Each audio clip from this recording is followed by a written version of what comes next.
नमस्कार, स्वागत है आपका अपना जिला में। मैं हूं लविशा सिंह। आइए नजर डालते अब तक की हेडलाइंस पर।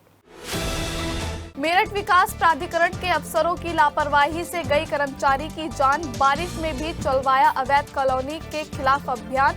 एलिवेटर में करंट उतरने से चालक की मौत, इलेक्ट्रीशियन घायल। कांवड़ यात्रा से पहले नाम और पहचान पर फिर शुरू हुआ संग्राम। पीठाधीश्वर यशवीर महाराज ने नेशनल हाईवे पर होटल और ढाबा संचालकों से की बातचीत। ब्लॉक मुख्यालय पर आयोजित निशुल्क सहायक उपकरण वितरण शिविर में पहुंचे बागपत लोकसभा से सांसद राजकुमार सांगवान। कहा, गरीब, निर्बल और विकलांगों की सेवा करना हमारा परम कर्तव्य।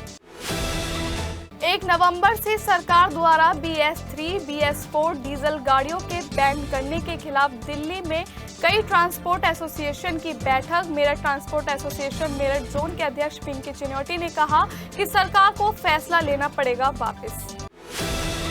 पहली बारिश ने खोली नगर निगम के दावों की पोल। शहर के अधिकांश इलाकों में हुआ जल भराव। सड़कों पर तैरते नजर आए वाहन। घरों में पानी घुसने से लोगों को हुई खासी परेशानी। सिविल लाइन पुलिस ने चलाया चेकिंग अभियान। लापरवाही बरतने वाले वाहन स्वामियों को लगाई लताड़। और सिटी हलचल और जिला प्रशासन की मुहिम फिर दिल दो नौचंदी को लाई रंग। नौचंदी मेला में आए दुकानदारों की चांदी, करोड़ों का बिका सामान। सुरक्षा और सफाई के इंतजामों ने भी जीता लोगों का दिल। और अब खबरें विस्तार से। मेरठ विकास प्राधिकरण के अफसरों की लापरवाही ने एक कर्मचारी की जान ले ली। बारिश और जल भराव होने के बावजूद अवैध कॉलोनी ढहाने के लिए टीम भेज दी गई। इस टीम में गया एलिवेटर हाई टेंशन लाइन की चपेट में आ गया, जिसमें झुलसकर चालक छोटे लाल की तड़प तड़प कर दर्दनाक मौत हो गई, जबकि इलेक्ट्रीशियन गया प्रसाद घायल हो गए। हाई टेंशन लाइन की चपेट में आने से एलिवेटर में आग भी लग गई थी। जिन चालक छोटे लाल की मौत हुई है, उनके अगले साल रिटायरमेंट भी था। इस हादसे के बाद मौके पर मौजूद अधिकारी और कर्मचारी भाग खड़े हुए। मौके पर पहुंची पुलिस ने जैसे तैसे स्थिति संभाली और शव को पोस्टमार्टम के लिए भेजा और घायल कर्मचारी को अस्पताल भिजवाया।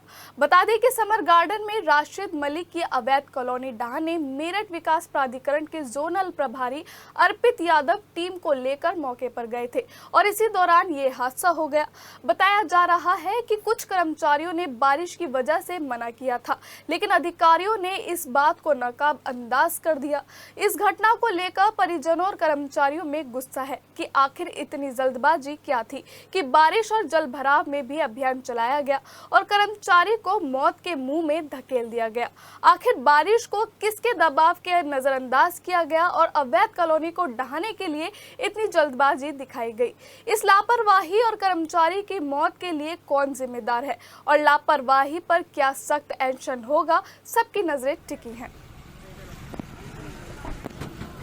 मुजफ्फरनगर के स्वामी यशवीर के नेतृत्व में चलाया जा रहा होटल ढाबों का चेकिंग अभियान आज सोमवार को मेरठ पहुंचा।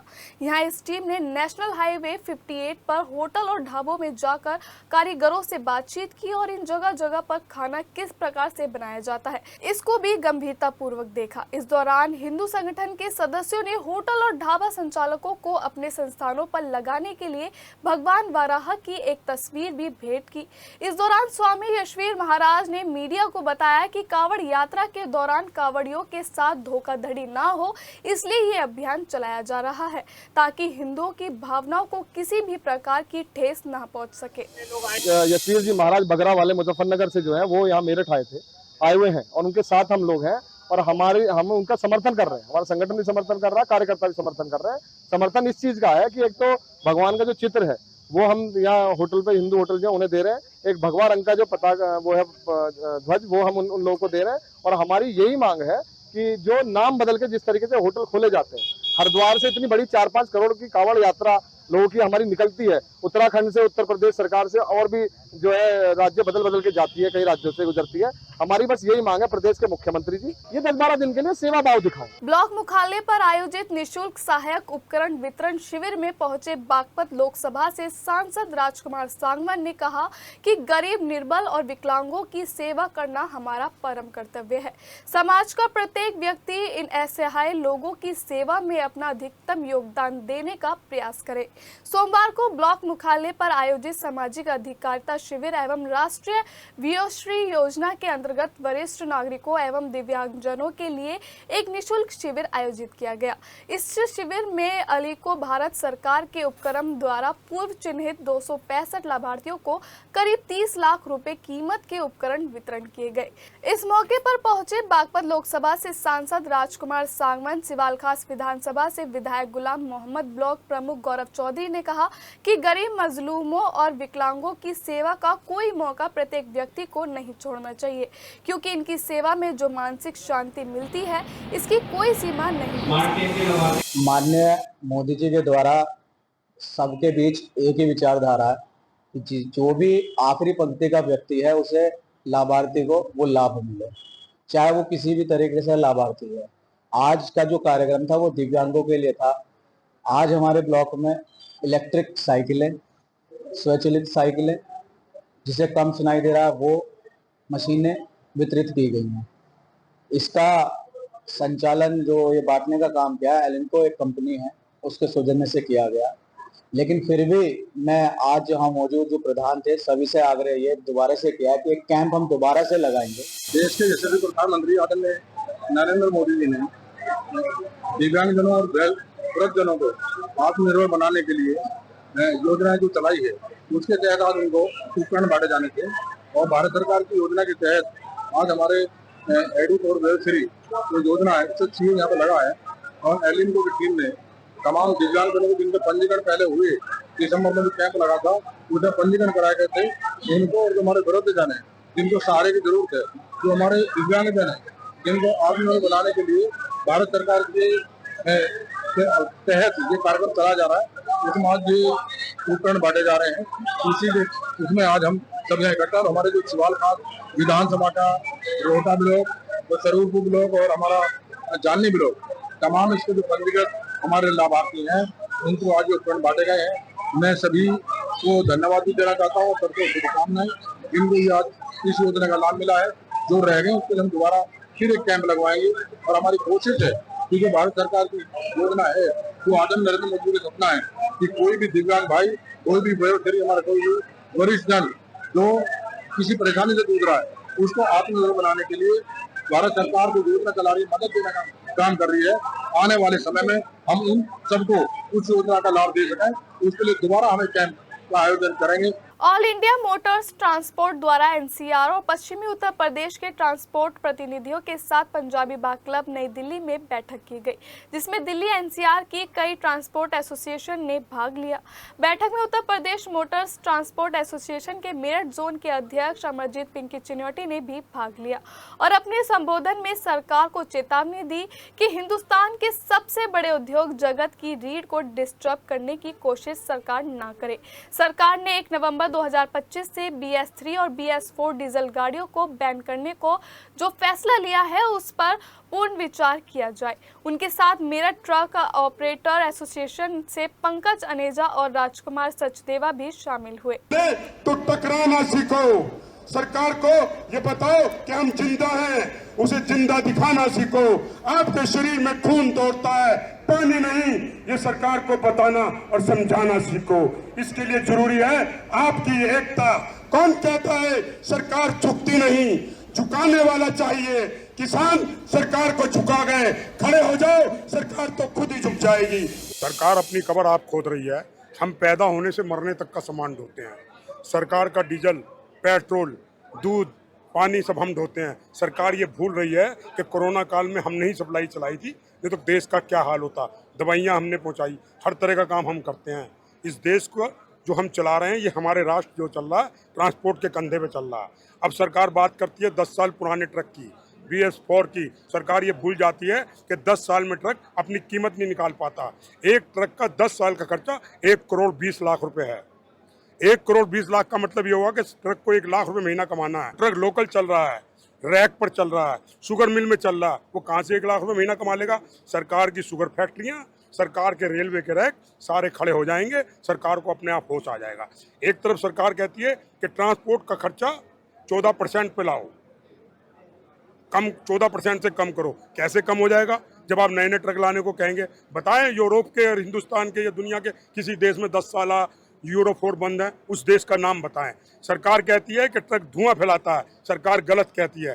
धुआं ट्रक नहीं, इंजन फैलाता है। सरकार इंजन चेंज कराए कंपनियों से, क्या क्या ऑटोमोबाइल कंपनी से। ये समस्या है कि ऑटोमोबाइल कंपनी को क्यों सरकार उठाना चाहती है, ट्रांसपोर्टरों को क्यों फेल करना चाहती है। अगर ट्रांसपोर्टर फेल हुआ तो सरकार खुद ब खुद फेल हो जाएगी। जय हिंद, जय भारत। सारा काम ठप हो जाएगा। हम लोग कितना टैक्स देते हैं गवर्नमेंट को? पहले गाड़ी खरीदते हैं उस पर 22% टैक्स, उसके बाद रजिस्ट्रेशन पे टैक्स, उसके बाद रोड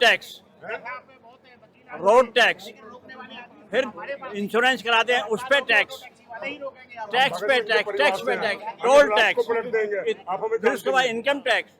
इतने टैक्स देते हैं। अगर गवर्नमेंट ने ये कदम उठाया तो गवर्नमेंट खुद ब खुद फेल हो जाएगी। टोल टैक्स इतना ज़्यादा बढ़ा दिया गया है जो कि एक ट्रांसपोर्टर के लिए, गाड़ी वाले के लिए भरने के लिए बहुत डिफिकल्टी आ गई है। हर 25 किलोमीटर के बाद टोल टैक्स लग गया है। थोड़ा सा कॉम्प्रिहेंसिव सरकार सोचे हमारे लिए, ताकि हम भी देश की तरक्की में और आगे बढ़े। और देश की तरक्की आज हम लोग मेहनत कर रहे हैं तभी देश तो आगे बढ़ रहा है। और सरकार कह रही है कि 14% से कम ट्रांसपोर्ट कॉस्ट आनी चाहिए, वो बिल्कुल आएगी। सरकार अपने टोल कम करे, गाड़ी की बेसिक कॉस्ट कम करे, गाड़ी पे 28% जो GST ले रही है उसको कम करे, तो गवर्नमेंट ऑटोमेटिक, जब मोटर व्हीकल आगे बढ़ जाएगा तो ऑटोमेटिक सरकार बढ़ जाएगा। गवर्नमेंट जो है रोड बना रही है, जितनी ज़्यादा रोड बना रही है हम उसकी सराहनीय कार्रवाई के लिए उसको धन्यवाद कह रहे हैं। बस एक निवेदन है, रोड बनाए, अच्छा बनाए, लेकिन थोड़े ट्रांसपोर्टर को कोऑपरेट करे, टोल टैक्स कम लगाए, टोल टैक्स की इम्प्लीमेंटेशन कम करे और सुविधाएं थोड़ी सी ट्रांसपोर्टर के लिए अच्छी दे। सब कुछ बढ़ता जा रहा है भाड़े के अलावा, रोड टैक्स, गुड टैक्स, आपका इंश्योरेंस टैक्स, टोल टैक्स, बस ट्रांसपोर्ट का भाड़ा नहीं बढ़ रहा। ये निवेदन है, थोड़ा गवर्नमेंट हमारे लिए देखे, कॉम्प्रिहेंसिव बात करे, पढ़े लिखे लोगों का सहयोग करे, आगे गवर्नमेंट बढ़ जाएगी। सोमवार को हुई पहली बारिश के बाद जहां एक तरफ उमस भरी गर्मी से शहरवासियों ने राहत महसूस की, तो वहीं मानसून की पहली बारिश ने नगर निगम की पोल खोलकर रख दी। बारिश होने के चलते शहर के अधिकांश इलाकों जलमग्न हो गए, जबकि जलभराव होने से राहगीरों को खासी परेशानियों का सामना करना पड़ा। जबकि ताज्जुब की बात तो यह है कि शहर को जलभराव से निजात दिलवाने वाला नगर निगम कार्यालय खुद करीब 2 फुट पानी में तैरता हुआ दिखाई दिया, जिसके चलते यहां आने वाले लोगों को खासी परेशानियों का सामना करना पड़ा।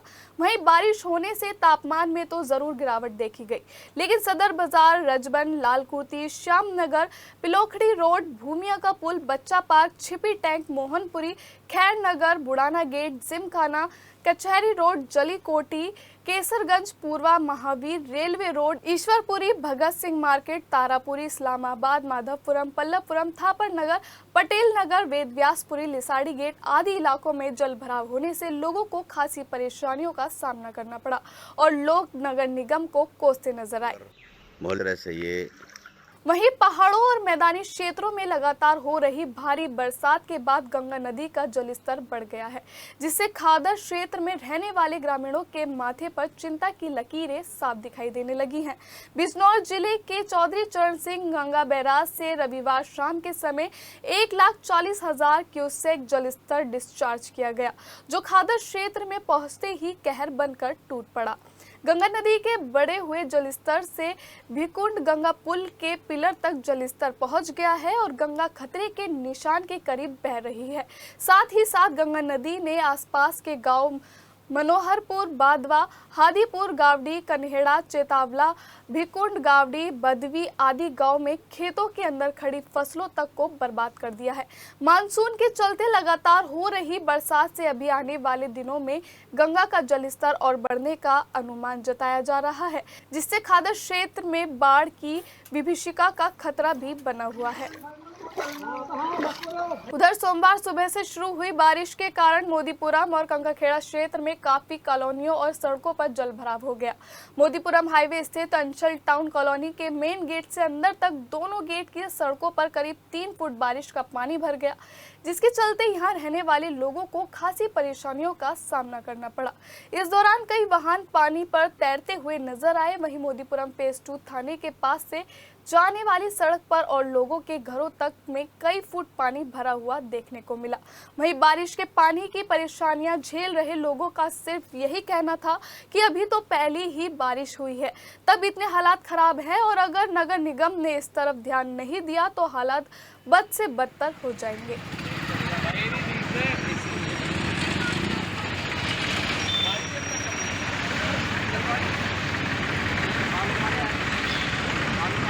पानी तो बहुत है, वहीं पहली बारिश ने नगर निगम के दावों की पोल खोलकर रख दी। बारिश होने से प्रभात नगर की पौष कॉलोनी में लोगों के घरों में पानी घुस गया, जिसको देखते हुए पार्षद संजय सैनी ने अधिकारियों को जल भराव की समस्या के समाधान के लिए फोन घनघनाए, लेकिन काफी देर तक समस्या का समाधान नहीं हो पाया। कचहरी के नाले सफाई की भी तस्वीर उभर कर सामने आई है। प्रभात नगर लाल क्वार्टर वार्ड 50 की प्रभात नगर। उधर बारिश में एक बिल्डर के दावे फेल हो गए। किला रोड स्थित न्यू साकेत कॉलोनी में जल भराव इस कदर हो गया कि गाड़ियां पानी में डूब गई हैं और लोगों का घरों से बाहर आना मुश्किल हो गया है। बता दें कि यह कॉलोनी किला रोड अब्दुल्लापुर पर विकसित की गई है, जिसमें पानी की निकासी नहीं है। लगभग मेन किला रोड से करीब 15 से 20 फीट नीचे गहराई में यह कॉलोनी बनाई गई है और पहली ही बारिश में यहाँ इतना जल भराव हो गया कि लोगों का घर से बाहर निकलना भी मुश्किल हो गया है। वीडियो में आप साफ तौर से देख सकते हैं कि किस तरीके से पूरी कॉलोनी में जल भराव है। मानो ऐसा लग रहा है कि कहीं तालाब के अंदर मकान बनाकर खड़े कर दिए गए हों, जिसको देखकर बिल्डर के दावों की पोल खुलती नजर आई, जिसको देखकर ऐसा माना जा रहा है कि भविष्य में यहाँ कोई बड़ा हादसा भी हो सकता है। बताया जा रहा है कि अनिल बंसल नामक व्यक्ति द्वारा यह कॉलोनी मेरठ विकास प्राधिकरण की अप्रूव्ड मानचित्र से बनाई गई है, लेकिन उसके बावजूद भी कॉलोनी के अंदर पानी की निकासी नहीं है। वहीं बारिश होने के बाद कचहरी के पुल पर भी जल भराव हो गया, जिसके चलते यहां से निकलने वाले लोगों को खासी परेशानियों का सामना करना पड़ा। बारिश के दौरान नालों का गंदा पानी सड़कों पर आ गया, जिससे न केवल यहां से निकलने वाले लोग इस गंदे पानी से बचते दिखाई दिए, जबकि नगर निगम द्वारा लाखों रुपए खर्च करने के बाद भी नालों की सफाई न होने पर अधिकारियों और कर्मचारियों को कोसते हुए नजर आए। उधर बारिश की वजह से शास्त्री नगर सेक्टर 9 में एक 2 मंजिला मकान तेज धमाके के साथ भरभरा कर गिर गया, जिसमें चौकीदार घायल हो गया। स्थानीय लोगों ने उसे जैसे तैसे चौकीदार को बाहर निकाला और अस्पताल में भर्ती कराया। मामला नौचंदी थाना क्षेत्र के सेक्टर 9 का है। बैंक कॉलोनी के रहने वाले संजय जैन का यहाँ स्कूल ड्रेस बनाने का काम होता था। रात के वक्त यहाँ जाहिद चौकीदारी करता था। रात बारिश के चलते करीब 12 बजे तेज धमाके की आवाज आई और जब आसपास के लोग बाहर आए तो हर तरफ धुएं का गुब्बार था। कुछ ही देर में धुंधली तस्वीर साफ हुई तो पता चला कि मोहित जैन का मकान भरभरा कर गिर गया है। आसपास के लोगों ने चौकीदार को तलाशा तो वो घायल अवस्था में पड़ा था और उसे बाहर निकालकर अस्पताल में भर्ती कराया। वहीं मकान के मलबे की वजह से पड़ोसी शादाब के घर की दीवार को भी नुकसान पहुंचा है। सूचना मिलते ही CO civil lines Abhishek Tiwari police force के साथ मौके पर पहुंचे और लोगों से जानकारियां जुटाई। पड़ोसी मुनीर ने बताया कि जब हम सोने जा रहे थे तभी तेज धमाके के साथ मकान गिरा था। संजय जैन साहब का है और ये अक्सर इसमें दिन में तो काम होता था, लेकिन शाम को रात के वक्त ये खाली रह जाता था। कोई एक चौकीदार रहता था, लेकिन कोई यहाँ पर बताते हैं कोई हताहत नहीं हुआ है। उनको थोड़ी सी चोट आई है, जिनको फौरन एम्बुलेंस से अस्पताल पहुंचा दिया गया। देखिए, थाना नौचंदी क्षेत्र में सेक्टर 9 में शास्त्री नगर में एक मकान जो पहले से बना हुआ था, उसके गिरने की सूचना प्राप्त होने पर समस्त पुलिस बल के साथ हम लोग यहाँ उपस्थित आए। उपरोक्त हादसे में किसी जनहानि की या किसी प्रकार के जान माल के खतरे की कोई सूचना नहीं है। एक व्यक्ति इसमें इंजर्ड हुआ है, उसे पास के अस्पताल में अभी इलाज हेतु भर्ती कराया गया है। बाकी हमारा फोर्स थाना नौचंदी का यहाँ मौके पर है और चीज़ों को हम असेस कर रहे हैं, जानकारी कर रहे हैं। वहीं उत्तर प्रदेश जल निगम द्वारा अमृत योजना 2.0 के तहत मवाना में बिछाई जा रही पाइपलाइन के निर्माण में घटिया सामग्री के इस्तेमाल के चलते मवाना का सुभाष बाजार हादसों का पॉइंट बनता जा रहा है। मवाना कस्बे में जगह जगह अमृत योजना 2.0 के तहत उत्तर प्रदेश जल निगम द्वारा पाइपलाइन बिछाई जा रही है। लोगों का आरोप है कि पाइपलाइन बिछाने के बाद उखड़ी सड़कों की मरम्मत करने में घटिया सामग्री इस्तेमाल की जा रही है, जिस कारण से जगह जगह गहरे गड्ढे हो रहे हैं, जिनमें आए दिन यहाँ हादसे हो रहे हैं। रविवार रात चौड़ा कुआं का रहने वाला अजय भारद्वाज अपने घर जा रहा था। जैसे ही वह सुभाष बाजार में योगेंद्र सभासद के सामने पहुंचा, तभी उसकी वैगनार कार सड़क के बीच में बने गड्ढे में फंस गई और देखते ही देखते एक तरफ से पूरी तरफ से कार गड्ढे में समा गई। इस दौरान कार सवार अजय ने बामुश्किल कार से निकलकर अपनी जान बचाई। बाजार के व्यापारियों ने इसका विरोध जताते हुए नगर पालिका परिषद के चेयरमैन से एक्शन लेने की मांग की। इसके साथ ही साथ जल निकासी नहीं होने के कारण वीवीआईपी तहसील रोड पर भी कई फीट पानी जमा हो गया, जिससे जनजीवन अस्त व्यस्त हो गया, जिसके चलते वाहन चालक और पैदल चलने वाले लोगों का निकलना भी दुश्वार हो गया है। वहीं ठीक यही आलम फलावदा तिराहे पर भी देखने को मिला, जहां मुख्य तिराहे पर भी कई फीट पानी जम गया, जिसमें लोग फंसते दिखाई दिए। सारी सड़क खुदी पड़ी है और उसके बावजूद भी खड्डे सारे मोहे पड़े हैं। उनसे कहा था ठेकेदार से, भैया छिकरे रुपये से कुटाई करके टैरे लगा दो, उसके बावजूद नहीं मान रहे। अब पानी भर रहा है, सारी गाड़ी पलट गई। अभी 2 लड़के स्कूटी पे एक्सीडेंट पे गिर गए, उनको काफी चोट फेंक आई है। उसके बावजूद प्रशासन कुछ इस तरफ ध्यान नहीं दिखा रहा। यातायात नियमों में लापरवाही बरतने वाले लोगों के खिलाफ सोमवार को सिविल लाइन थाना पुलिस ने कमिश्नरी चौराहे के आसपास चेकिंग अभियान चलाया। इस दौरान पुलिस कर्मियों ने 2 पहिया वाहनों पर बिना हेलमेट लगाए और सीट बेल्ट नहीं लगाने वाले लोगों को कड़ी फटकार लगाई। इस दौरान ट्रैफिक पुलिस ने यातायात के नियमों का पालन नहीं करने वाले कई वाहन स्वामियों के चालान भी काटे। सोमवार सुबह अचानक कमिश्नरी चौराहे पर हुए सिविल लाइन पुलिस के चेकिंग अभियान के दौरान वाहन स्वामियों में अफरा तफरी मच गई, जबकि इस चेकिंग अभियान के दौरान कुछ वाहन स्वामी तो ट्रैफिक पुलिस को देखते ही भागते नजर आए। सिटी हलचल और जिला प्रशासन की फिर दिल दो नौचंदी को मुहिम जिस उम्मीद और भरोसे के साथ चलाई गई, वो उम्मीद परवान भी चढ़ी और लोग दिल से इस मुहिम का हिस्सा भी बने। नौचंदी मेला में दूर दराज के इलाकों में बड़ी आशाएं लेकर आए दुकानदारों पर जमकर चांदी बरसी। करोड़ों रुपए का सामान बिका, लोगों ने जमकर खरीदारी की और इसने दुकानदारों के चेहरे पर खुशियां ला दी। हलवा पराठा, नान खटाई, खजला भी खूब बिका और सॉफ्टी भेलपूरी भी। जलजीरा के चटकारों ने भी स्वाद बढ़ाया और भुट्टा भी मन को भाया। खेल खिलौने भी खूब बिके। घर को खूबसूरत बनाने के लिए डेकोरेशन का सामान भी खूब खरीदा गया और लकड़ी की आइटम भी, कपड़े हो या फिर रसोई का सामान, लोगों ने दिल खोलकर खरीदारी की। झूले वालों पर भी उम्मीद से कई गुना भीड़ रही। दुकानदारी बढ़िया होने से खुश हुए दुकानदार बोले, मेरठ वालों का शुक्रिया, अगली बार और बड़ी तैयारियों से आएंगे क्योंकि यहाँ इतनी खरीदारी हुई जो सपने में भी नहीं सोचा था। आपका स्वागत करता हूँ, आपके चैनल का धन्यवाद देता हूँ। हम बेचते हैं हलवा पराठा, नान खटाई, खजला और ये मेला तो हमारा 26 तारीख से चालू हो गया था, लेकिन ईद के बाद ये मेला बहुत अपने उरूज पर आ गया था। मेला बहुत बढ़िया चला है और सब बढ़िया काम हुआ है। हमारी फिर 12 महीने की दुकान भी है। कितने सालों को लगा रहा? हम तो हमारी तीसरी पीढ़ी चल रही है। कैसा लोग यहाँ पे तो हमें मतलब इसी रोड पर तीसरी पीढ़ी हो गई है। हमारे पहले वालिद करते थे, हमारे फिर वालिद के वालिद करते थे। सुरक्षा के कैसे इंतजाम रहे? सुरक्षा सही रही, बढ़िया रही है। प्रशासन का सही रहा सहयोग। असल में इस दुकानदारी हमारी सही चली। हम 12 महीने की दुकान है हमारी। फिर हम माल बढ़िया लगाते हैं, नेचर फ्रेश का लगाते हैं। और तो लगाते हैं और वैसी लगाते हैं, हम नेचर फ्रेश लगाते हैं। हलवा पराठा और नौचंदी में इस बार सब बहुत बढ़िया रहा। सुरक्षा का भी इंतजाम बहुत बढ़िया रहा, झूलों का भी, हर चीज का बहुत बढ़िया इंतजाम रहा। बहुत मजा आया। दुकानदारी कैसी? नौचंदी में बहुत अच्छा लगा, दुकानदार बहुत अच्छे हैं और नौचंदी में बहुत अच्छा मजा है। पहले से बहुत अच्छी है और खाने पीने की सुविधा बहुत अच्छी है और प्रशासन का स्वभाव बहुत बड़ा अच्छा है और माशाल्लाह हर चीज की कोई परेशानी नहीं है। हलवा पराठा भी कुछ भी ले लो, बहुत बढ़िया चीज है। खजला, हलवा पराठा और मेले में हर चीज के लिए बहुत बढ़िया व्यवस्था, पहले से ज्यादा व्यवस्था बढ़िया बनी है नौचंदी में और पहले से ज्यादा बढ़ी है। उधर नौचंदी मेला में आए लोग पुलिस प्रशासन और नगर निगम के इंतजामों से भी बेहद खुश नजर आए।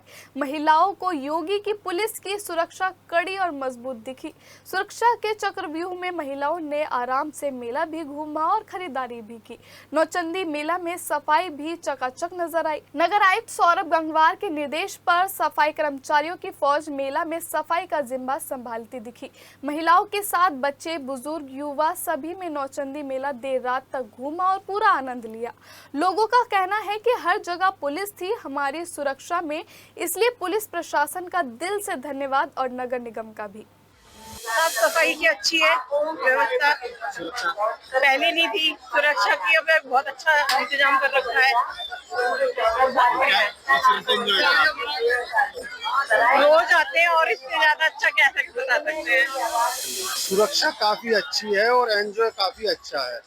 मेला जैसे इस बार लेट चल रहा है तो काफी अच्छा चल रहा है और बड़ा स्मूथली चल रहा है। नौचंदी लास्ट में हमेशा से बढ़ती आई है और बढ़ने के टाइम पे ही रश और दुकानदारों का फायदा होता है। पिछले 4 दिनों से नौचंदी का रंग एकदम बदल गया है, बहुत बढ़िया हो गया। प्रशासन का बहुत सहयोग है और प्रशासन महिलाओं के प्रति बहुत सतर्क है और मेले नौचंदी में इस टाइम बहुत बढ़िया आनंद आ रहा है और आनंद ले रही है, दुनिया आनंद ले रही है। अब कैसे होंगे? स्टार्टिंग में थोड़ा ढीला चल रहा था, लेकिन ईद के बाद और अब कुछ पिछले 4 दिनों से तो बहुत ही आनंद आ गया। मेले में मजा आ रहा है, बहुत आनंद आ रहा है। ये शुरू में तो थोड़ा सा हल्का रहा था, लेकिन इस समय बहुत अच्छा हुआ है और आगे के 2 दिन भी सुनने में आए हैं, बढ़े हैं, लेकिन बहुत अच्छा रहा और सुरक्षा भी बहुत अच्छे पैमाने पर रही है। खूब अच्छी, हर लेडी भी आराम से, हम लोग दुकान पे रह सकते हैं अकेले, ऐसा नहीं है कि एक जेंट्स की जरूरत हो, मैं अकेले भी कर सकती हूँ काम और बहुत अच्छा। नौचंदी बहुत बढ़िया इस बार नौचंदी रही है और मैं बता ही नहीं सकती अपनी बातों में कि मुझे खुद कितना एकदम अलग सा दिखा इस बार हर साल की अपेक्षा। हम लोग लास्ट में है लेकिन बहुत अच्छा लग रहा है यहाँ घूम के।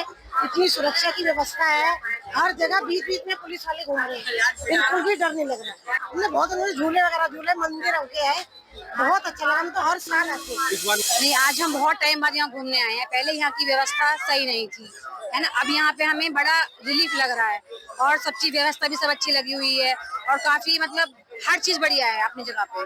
जी कैसे एंजॉय कर रहा है? जी हम बहुत एंजॉय कर रहे हैं। हम सभी बच्चों को झूला झुलाने जा रहे हैं इधर, लेकिन मेरी सबसे यही वो रिक्वेस्ट है, सब आए अपने मेले में और अब यहाँ पे हमें काफी सिक्योरिटी है, ऐसी बात नहीं है। पुलिस व्यवस्था भी बहुत अच्छी है और लोग भी जो है शॉपकीपर वगैरह भी जो है ये भी हर चीज में हमारे लिए बहुत मतलब हमारे लिए सुविधा दे रहे हैं, ऐसा कुछ नहीं है। 4 दिन का मेला बड़ा कैसा लग रहा है? बहुत अच्छा लगा भैया, हम तो अभी तक आए भी नहीं थे, हम आउट ऑफ स्टेशन थे। आज हमें यहाँ के बड़ा अच्छा लग रहा है कि हमें इस बात की बहुत खुशी है कि ये मेला 4 दिन के लिए और बड़ा।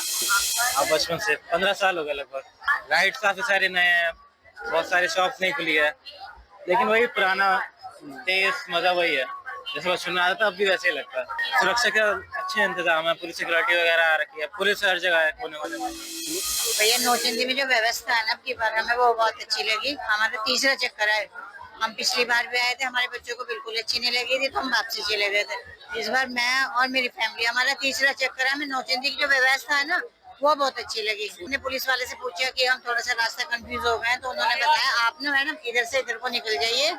और मतलब मेरे बच्चे जैसे यहाँ आके ना मतलब अच्छा महसूस नहीं हो रहा था। मेरे बच्चे काफी बड़े हैं, 25-26 साल के, आपकी बार वो भी दूसरी है, तीसरी बार नौचंदी देखनी है।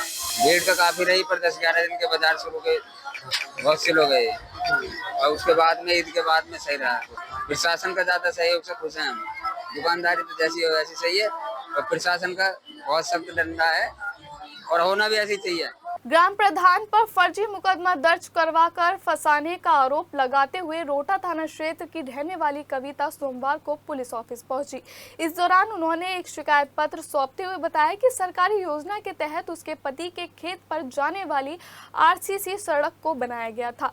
आरोप है कि ग्राम प्रधान महेश राणा उसके पति से रंजिश रखता है, जिसके चलते ग्राम प्रधान ने उनके खेत पर जाने वाली सड़क को ही उखड़वा दिया। जबकि इस बात का विरोध करने पर ग्राम प्रधान गलत शिकायतें दर्ज करने लगा और उसके बच्चों को झूठे मुकदमे में फंसाने की धमकी दे रहा है।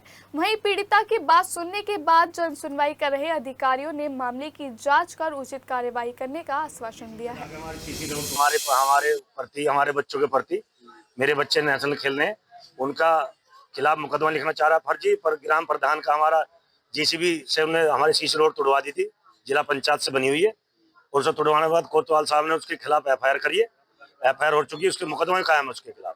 अब वो हमारा चौकी इंचार्ज साहब से मिलकर हमारे बच्चों के खिलाफ मुकदमा लिखाना चाह रहा है। बार बार प्रेशर डालता है जो चौकी इंचार्ज साहब ने फूट के, और कई बार हमारा उत्पीड़न करा, कभी फोन करके कभी कुछ तो जेल भेज दूंगा, कभी तुम्हारे पास मुकदमा करा दूंगा। तो हमारे पास फर्जी मुकदमा करना चाहता हमारे बच्चों के खिलाफ। वहीं नगर निगम के सफाई इंस्पेक्टर ऋषिपाल सिंह, सुपरवाइजर अंकित और अरुण नामक युवक पर मारपीट करने का आरोप लगाते हुए सोमवार को रेलवे रोड थाना क्षेत्र के रौनकपुरा के रहने वाले महेश कुमार पुलिस ऑफिस पहुंचे। उन्होंने बताया कि बीती 28 जून को उनके घर के पास नगर निगम का सफाई इंस्पेक्टर ऋषिपाल सुपरवाइजर अंकित के साथ सफाई करवा रहा था। इस दौरान जब महेश कुमार ने सफाई इंस्पेक्टर से अपने क्षेत्र में सफाई नहीं होने की बात कही तो आरोप है कि सफाई इंस्पेक्टर ऋषिपाल और सुपरवाइजर अंकित और एक अन्य युवक अरुण ने उनके साथ गाली गलौज कर दी, जिसका विरोध करने पर इन लोगों ने महेश कुमार और उनके बेटे के साथ मारपीट कर डाली, जिसमें वह गंभीर रूप से घायल हो गए। वहीं मामला संज्ञान में आने के बाद पुलिस अधिकारियों ने जांच कर कार्रवाई का आश्वासन दिया है। रोड पर हमारे पिताजी जो हैं 28/6/2025 को रोड पर आ रहे थे, तो वहाँ पर एक जो है क्या नाम है उसका ऋषिपाल जी नाम है, ऋषिपाल जी इंस्पेक्टर हैं, वो खड़े हुए थे। उनके साथ में एक सुपरवाइजर है अंतिम, वो हमारे एरिया के रहने वाले हैं। तो पिताजी का सिर्फ उनसे इतना सा कहना था कि भाई साहब नगर निगम में अचानक से कैसे सफाई होनी शुरू हो गई, हमें तो पैसे देकर सफाई करनी पड़ती है।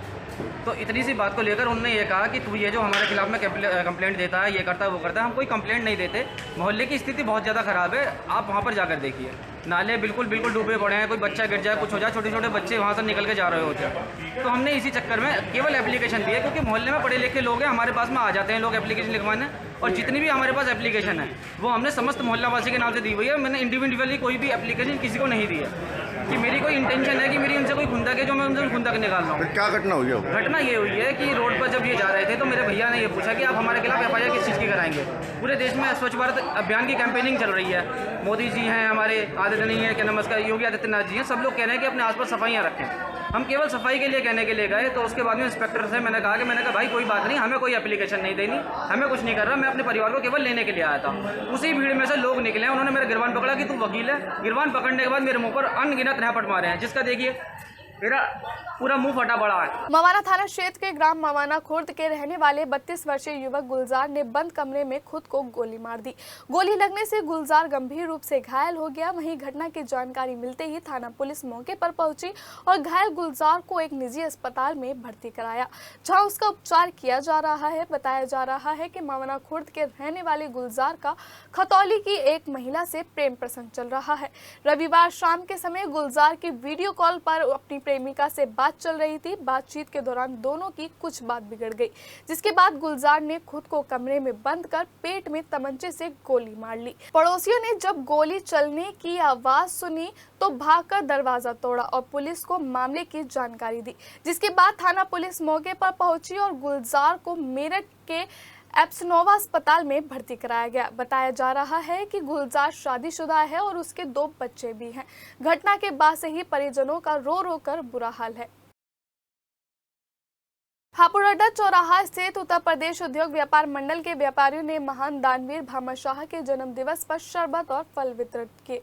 इस दौरान उत्तर प्रदेश उद्योग व्यापार मंडल मेरठ महानगर अध्यक्ष अकरम गाजी ने बताया कि ऐसी शख्सियत को याद किया गया जिन्होंने देश की रक्षा के लिए अपना सब कुछ अर्पण कर दिया।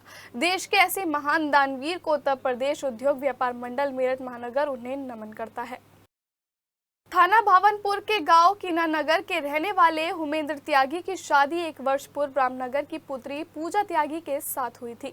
बताया जा रहा है कि शादी के बाद पति पत्नी में विवाद रहता था।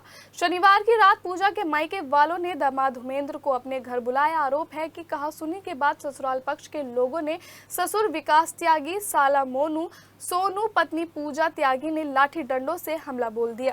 वहीं ससुराल पक्ष के लोगों ने हुमेंद्र की मारपीट की वीडियो वायरल कर दी।